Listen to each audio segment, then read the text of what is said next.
Shri T Siddique, അങ്ങക്ക് 8 minute. Sir, ഞാൻ നന്ദി പ്രമേയത്തെ എതിർത്ത് സംസാരിക്കാൻ ആഗ്രഹിക്കുകയാണ് സർ. സർ, ബഹുമാനപ്പെട്ട അനൂപ് ജേക്കബ് നേരത്തെ അടിയന്തര പ്രമേയം അവതരിപ്പിച്ചുകൊണ്ട് ഇവിടെ സംസാരിക്കുകയുണ്ടായി. അനൂപ് ജേക്കബ് അടിയന്തര പ്രമേയം അവതരിപ്പിച്ചുകൊണ്ട് സംസാരിച്ചപ്പോൾ ഏറ്റവും കൂടുതൽ സഭയിൽ എഴുന്നേറ്റ് നിന്ന് അദ്ദേഹത്തിൻ്റെ പ്രസംഗം തടസ്സപ്പെടുത്താൻ നേതൃത്വം കൊടുത്തത് ബഹുമാനപ്പെട്ട കൊയിലാണ്ടി അംഗമാണ്. ഞാനത് പറയേണ്ടി വരുന്നതിൽ അതിയായ ഖേദമുണ്ട്.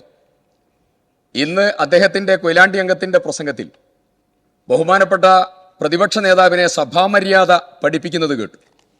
ആ സഭാമര്യാദ പഠിപ്പിക്കുന്നതിന് മുമ്പ് മറ്റുള്ളവർ അടിയന്തര പ്രമേയം അവതരിപ്പിക്കുമ്പോഴും സംസാരിക്കുമ്പോഴും എങ്ങനെ പെരുമാറണം എന്നുള്ളത് സ്വയം ബോധ്യമെങ്കിലും ഉണ്ടായിട്ട് വേണം മറ്റുള്ളവരെ പഠിപ്പിക്കാൻ എന്നുള്ളത് വളരെ വിനീതമായി അഭ്യർത്ഥിക്കുകയാണ് സർ.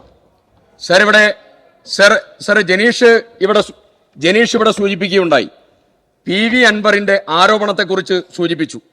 പ്രതിപക്ഷ നേതാവിനെതിരെ അത് പറഞ്ഞു ഇത് പറഞ്ഞു എന്നുള്ളതായ കാര്യമൊക്കെ സൂചിപ്പിച്ചു. സർ, ഇതൊക്കെ ബഹുമാനപ്പെട്ട മുഖ്യമന്ത്രിയുടെ ഓഫീസിൽ നിന്ന് എഴുതിക്കൊടുത്ത് പൊളിറ്റിക്കൽ സെക്രട്ടറി പറയിപ്പിച്ചു എന്നുള്ളത് മാത്രമല്ല, PV അൻവർ തന്നെ കേരളത്തിന്റെ പൊതുസമൂഹത്തിൽ പറഞ്ഞു, ഞാൻ ക്ഷമ ചോദിക്കുന്നു 1 പ്രതിപക്ഷ നേതാവിനോട്, 2 ഞാൻ ക്ഷമ ചോദിക്കുന്നു പ്രതിപക്ഷ നേതാവിന്റെ കുടുംബാംഗങ്ങളോട്, 3 ഞാൻ ക്ഷമ ചോദിക്കുന്നു പ്രതിപക്ഷ നേതാവിനെ സ്നേഹിക്കുന്നതായിരിക്കുന്ന പൊതുസമൂഹത്തോട്. ഇത് പറയാൻ നേതൃത്വം കൊടുത്തതായിരിക്കുന്ന അൻവർ തന്നെ പറഞ്ഞു. താൻ എങ്ങനെയാണ് ഈ കാര്യം ഇതന്നെയാണ് പറഞ്ഞത് കൊയിലാണ്ടി അംഗത്തോട്, ഇതന്നെയാ പറഞ്ഞത്. ഇത് ഒരാൾ സംസാരിക്കുമ്പോ എങ്ങനെ പെരുമാറണമെന്ന് പറയുമ്പോ ഇതന്നെയാ പറഞ്ഞത്. ശ്രദ്ധിച്ചാൽ മതി. സർ, നിങ്ങൾക്ക് ബുദ്ധിമുട്ടുണ്ടാകുന്ന ആളുകളൊക്കെ നിങ്ങളെങ്ങനെ ആക്ഷേപിക്കാൻ മനപ്പെടും. അല്ലെങ്കിൽ നിങ്ങൾ കൊല്ലും, അല്ലെങ്കിൽ നിങ്ങൾ ആക്ഷേപിക്കും, അല്ലെങ്കിൽ നിങ്ങൾ ഏതെങ്കിലും കേസിൽപ്പെടുത്തും, അല്ലെങ്കിൽ നിങ്ങൾ അപമാനിക്കും. ഇത് നിങ്ങളുടെ സ്ഥിരം ശൈലിയാണ്. അത് TP ചന്ദ്രശേഖരൻ മുതൽ എല്ലായിടത്തും ആ കേസ് കിടക്കുകയാണ്. നിരവധി കേസുകൾ കിടക്കുകയാണ്.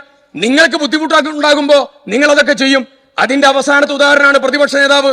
അദ്ദേഹം കേരളത്തിലെ ജനാധിപത്യ സമൂഹത്തിന്റെ കാവലാളായി പ്രവർത്തിക്കുകയാണ് കേരളത്തിന്റെ പ്രതിപക്ഷ നേതാവ്. തർക്കം നിങ്ങൾക്ക് വേണ്ട. നിങ്ങൾക്ക് ബുദ്ധിമുട്ടുണ്ടാകും, നിങ്ങൾക്ക് പ്രയാസം ഉണ്ടാകും. ആ പ്രയാസം ജനങ്ങൾക്ക് വേണ്ടി ഞങ്ങൾ അനുഭവിക്കും. ഞങ്ങൾ ഇതേ പ്രവർത്തനം ഇതുപോലെ തുടർന്ന് പിണറായി സർക്കാരിനെ താഴെ ഇറക്കുന്നത് വരെ വിശ്രമമില്ലാത്തതായ പോരാട്ടത്തിന് നേതൃത്വം കൊടുക്കുമെന്നുള്ളത് പ്രത്യേകം പറയാണ് സർ. സർ, ഞാൻ ഒരു ബുദ്ധിമുട്ടാക്കല്ല, ഇതൊന്ന് സംസാരിച്ച് തീർത്തോട്ടെ.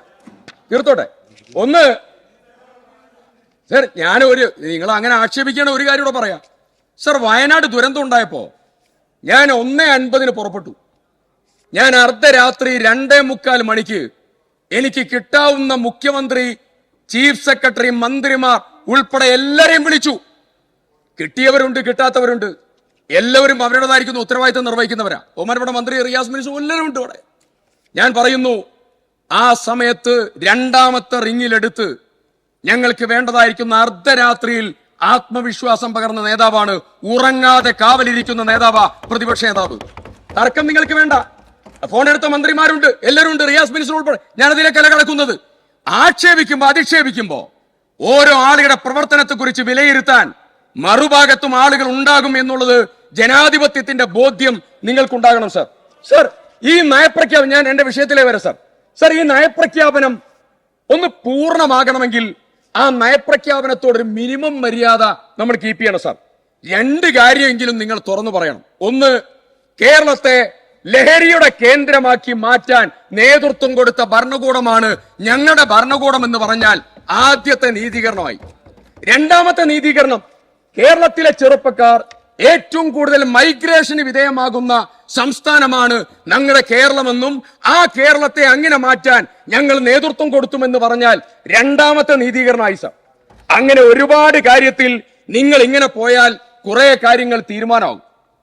ഞാൻ ചോദിക്കുന്നു, അവസാനത്തെ ഇപ്പോ പാലക്കാട് കഞ്ചിക്കോട്ടെ ഒയാസിസ് ഡിസ്റ്റിലറി ഇവിടെ ആ ഭാഗത്തൊക്കെ മണക്കുന്നുണ്ട് സർ. ആ ഭാഗത്തൊക്കെ മണക്കുന്നുണ്ട്.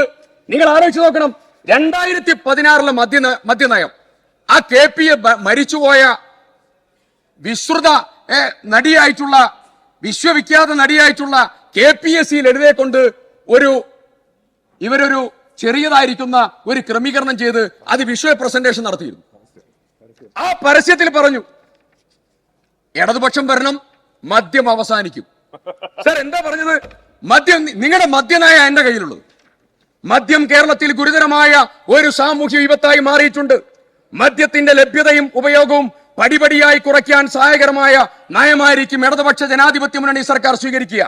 മദ്യമർജനത്തെ പ്രോത്സാഹിപ്പിക്കുന്നതിന് ഇന്നുള്ളതിനേക്കാൾ കൂടുതൽ ശക്തമായ ഇടപെടൽ സർക്കാരിന്റെ ഭാഗത്ത് നിന്ന് ഉണ്ടാകും. സർ ഞാൻ ചോദിക്കുന്നു, ഒരു ഭാഗത്ത് നിലവിലുള്ളതിനേക്കാൾ കൂട്ടും. ഇനി നിങ്ങൾ കണ്ടോ, 7/10/24 സണ്ണി ജോസഫ് MLA ഒരു ചോദ്യം ചോദിച്ചപ്പോ അതിന് MP രാജേഷ് കൊടുത്തൊരു മറുപടി ഉണ്ട്. നിലവിലെ സർക്കാർ ചുമതലയേറ്റ ശേഷം 131 പുതിയ ബാറുകൾ ഈ സംസ്ഥാനത്ത് ആരംഭിച്ചിട്ടുണ്ട്. ഞാൻ ചോദിക്കുന്നു, കേരളത്തിലെ ചെറുപ്പക്കാർ മുഴുവൻ മദ്യത്തിന് ലഹരിക്കടിമപ്പെട്ട് വളരെ ഗുരുതരമായ പ്രത്യാഘാതത്തിലൂടെ കടന്നു പോകുമ്പോ കഴിഞ്ഞ ദിവസം നമ്മൾ കേട്ടതെന്താ? താമരശ്ശേരിയിൽ വെച്ച് മസ്തിഷ്കത്തിന് ക്യാൻസർ ബാധിച്ചൊരു ഉമ്മ, ആ ഉമ്മ കിടക്കുന്ന കിടപ്പായിൽ സ്വന്തം മകൻ, അവൻ ഏറ്റവും വലിയ ലഹരിയുടെ മാഫിയയുടെ പിടിയാളാണ്. ആ കുട്ടി സ്വന്തം അമ്മയെ കുത്തിക്കൊല്ലുകയാണ്. ഞാൻ ചോദിക്കുന്നു, ജനാധിപത്യ കേരളത്തിലാണ് നടക്കുന്നേ. ഇന്ന് നമ്മുടെ മക്കൾ പോകുന്നയിടം, അവർ പഠിക്കുന്ന സ്ഥലം, അവർ പോകുന്ന കോളേജ്, അവർ സഞ്ചരിക്കുന്നതായിരിക്കുന്ന വാഹനം, അവർ പോകുന്നതായ മാർക്കറ്റുകൾ, ഏതിടമുണ്ടോ അവിടെ മുഴുവൻ ലഹരിയുടെ വലിയ താവളമാക്കി കേരളത്തിൽ നിങ്ങൾ മാറ്റി. ഞാൻ ചോദിക്കുന്നു, ഈ സമയത്താണ് നിങ്ങൾ ഈ കേരളത്തിൽ 600 കോടി രൂപ മുതൽ മുടക്കി 500 KL പ്രൊഡക്ഷൻ കപ്പാസിറ്റിയുള്ള ethanol plant, multifeed distillation unit, Indian നിർമ്മിത വിദേശ മദ്യ bottling unit, brewery, malt spirit plant, brandy, winery plant എന്നിവ ഉണ്ടാക്കാനുള്ള നടപടികൾക്ക് നിങ്ങൾ നേതൃത്വം കൊടുക്കുന്നു. സർ എന്താ സ്ഥിതി എന്ന് ചോദിച്ചാൽ, ഇവിടെ കുറെ ഉൽപ്പന്നങ്ങൾക്ക് ഇവർ നേതൃത്വം കൊടുത്തിരുന്നു, നടപ്പിലായില്ല. റൈസ്, റെയിൽ, അങ്ങനെ കുറെ സാധനം. ഇനിയിപ്പോ ബിയർ, ബ്രാൻഡി, റം ഇതൊക്കെ ഉണ്ടാക്കാനുള്ള പുറപ്പാടില്ല. സർ ഒരു തർക്കം വേണ്ട. പാലക്കാട് കഞ്ചിക്കോട്ട് ഇതുപോലെയുള്ള വിദേശ നിർമ്മിത മദ്യശാല ആരംഭിക്കാൻ ഈ സർക്കാരല്ല, ആര് ശ്രമിച്ചാലും അനുവദിക്കുന്ന പ്രശ്നമില്ല എന്ന് ചൂണ്ടിക്കാണിക്കാൻ ആഗ്രഹിക്കുന്നു. അവിടെയുള്ള ജനങ്ങൾക്ക് ആദ്യം വേണ്ടത് കുടിവെള്ളമാണ് സാർ. കർഷകർക്ക് വേണ്ടി കുടിവെള്ളമാണ്. ആ കുടിവെള്ളം കൊടുക്കുന്നതിന് പകരം കേരളത്തിൽ സാർവത്രികമായി നിങ്ങൾ കൊടുക്കുന്നത് ഇതുപോലെയുള്ളതായിരിക്കുന്ന പ്രവർത്തനങ്ങൾക്ക് നിങ്ങൾ നേതൃത്വം കൊടുക്കുക. സർ നയപ്രഖ്യാപന പ്രസംഗത്തിൽ വയനാടിനെ കുറിച്ച് നിങ്ങൾ പറയുന്നുണ്ട്. 1 വർഷത്തിനകം നിങ്ങൾ കേരളത്തിൽ വയനാട് ടൗൺഷിപ്പ് നിർമ്മിക്കും. 1 വർഷത്തിനകം നിർമ്മിക്കട്ടെ എന്നാണ് ഞങ്ങളുടെ പ്രാർത്ഥന. പക്ഷേ ആ നയപ്രഖ്യാപന പ്രസംഗത്തിൽ ഒരു നയാ പൈസ കേരളത്തിന് 5 പൈസ തരാത്തതായ കേന്ദ്രത്തെ കുറിച്ച് ഒരു വാക്ക് പറയണ്ടേ? ഒരു വാക്കെങ്കിലും പറയണ്ടേ നയപ്രഖ്യാപന പ്രസംഗത്തിൽ? കേന്ദ്രം വയനാടിന് വേണ്ടി എന്തെങ്കിലും പൈസ തന്നോ? വയനാടിന് വേണ്ടി നയാ പൈസ തന്നോ? എന്തെങ്കിലും നടപടിയെടുത്തോ? സർ നവംബർ 13-ാം തീയതി നമ്മൾ post disaster need assessment survey കൊടുത്തു, റിപ്പോർട്ട് കൊടുത്തു. നമ്മൾ അതിന്റെ മെമ്മോറാണ്ടം കൊടുത്തു, നിരവധി അപേക്ഷകൾ കൊടുത്തു. ഇവിടെ എല്ലാവരും നേതൃത്വം കൊടുത്തു. രാഹുൽ ഗാന്ധി, പ്രിയങ്ക ഗാന്ധി, മുഖ്യമന്ത്രി, എല്ലാവരും. Sir disaster of severe nature എന്ന് പ്രഖ്യാപിച്ചാ പോരാ, 5 പൈസ തന്നോ? 219 കോടി രൂപ അടിയന്തര സഹായം വേണമെന്ന് പറഞ്ഞു, തന്നില്ല. നിങ്ങൾക്കെന്തേ കേന്ദ്രത്തെ കുറ്റപ്പെടുത്താൻ? നിങ്ങൾക്കെന്താ മയം? നിങ്ങൾക്കെന്തേ പ്രയാസം? വയനാട്ടിലെ ജനങ്ങൾക്ക് വേണ്ടി ഏറെ ഉത്തരവാദിത്തത്തോടു കൂടി പ്രവർത്തിക്കേണ്ട ഈ സമയത്ത് പൈസ തരാത്ത കേന്ദ്രത്തിന്റെ നിലപാടുകൾക്കെതിരെ അതിശക്തമായിരിക്കുന്ന പ്രതിഷേധം ഇവിടെ രേഖപ്പെടുത്തുകയാണ്. സർ ഒരൊറ്റ കാര്യം 2 മിനിറ്റോട് തന്നാൽ മതി, ഞാൻ അവസാനിപ്പിക്കും. 2 മിനിറ്റോട് തന്നാൽ മതി, അവസാനിപ്പിക്കും. സർ ഞാൻ അവസാനം 2 മിനിറ്റോട് സർ ഞാൻ ഒരൊറ്റ കാര്യം. സർ വിജയരാഘവന്റെ ഒരു പ്രസ്താവന CPM അദ്ദേഹം പറഞ്ഞു, വയനാട്ടിൽ രാഹുൽ ഗാന്ധി ജയിച്ചത് തീവ്ര വർഗീയ ശക്തികളുടെ വോട്ട് കൊണ്ടാണ്. സർ അതിനുശേഷം BJPയുടെ മഹാരാഷ്ട്ര മന്ത്രി ഒരു പ്രസ്താവന ഇറക്കി. അദ്ദേഹം പറഞ്ഞിരിക്കുന്നത്, BJPയുടെ നേതാവിന്റെ പ്രസ്താവന, അദ്ദേഹം പറഞ്ഞത് കേരളം മിനി പാകിസ്ഥാൻ, മഹാരാഷ്ട്ര മന്ത്രിയായ നിതീഷ് നാരായൺ. ജയസൂര്യൻ എന്ന് പറയുന്ന കേരളത്തിലെ BJP നേതാവ് പറഞ്ഞു, കേരളം മിനി പാകിസ്ഥാൻ അല്ല, പാകിസ്ഥാൻ. സർ, ഈ കേരളത്തിലെ ജനങ്ങളെ മുഴുവൻ ഈ ദേശദ്രോഹ പ്രസ്താവന നടത്താൻ ആരാണ് സർ ആത്മവിശ്വാസം കൊടുക്കുന്നത്? ആത്മവിശ്വാസം കൊടുക്കുന്നത് വിജയരാഘവൻ അടക്കമുള്ള BJP പ്രീണന നയ. ആർക്കും നിങ്ങൾക്ക് വേണ്ട, BJPക്ക് വേണ്ടി പ്രത്യയശാസ്ത്രപരമായി കേരളത്തിൽ ആവശ്യമുള്ള എല്ലാ പ്രതലവും വിരിക്കുന്ന പണിയിലാണ് നിങ്ങൾ. ആ പണി നിങ്ങൾ അനശ്വതം തുടരുക. അത് കേരളത്തിന് ആപത്ത. വർഗീയതയെ വർഗീയതയാണെങ്കിലും ഈ രണ്ട്